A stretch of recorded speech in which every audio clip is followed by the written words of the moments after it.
El 28 de febrero, en horas de la mañana, se realizó la ceremonia de egreso del curso de estandarización de procedimientos para aviadores de transporte, CEPAT, en la 2 Brigada Aérea.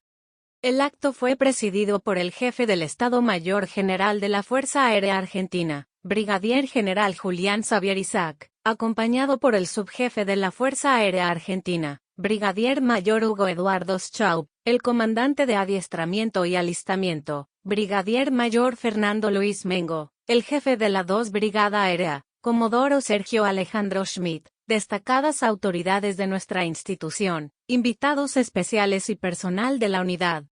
La invocación religiosa fue realizada por el presbítero José María Zanutini, quien además bendijo los certificados, distintivos y premios que se le otorgaron a los alumnos.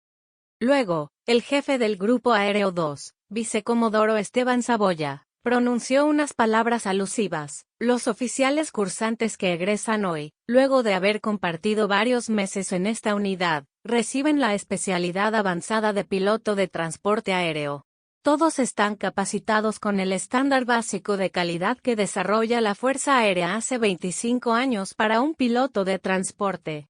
Se llevan el conocimiento acumulado en un siglo de experiencias para encarar los nuevos desafíos. Tal vez el reto más grande sea ahora cumplir con las tareas encomendadas atendiendo las dificultades técnicas y normativas de esta era profesional. A continuación, se dio lectura de la orden del día formalizando el egreso de los cursantes del CEPAT, y se hizo entrega de los pañuelos y escudos. Para finalizar, se entonaron las estrofas de la marcha a las argentinas.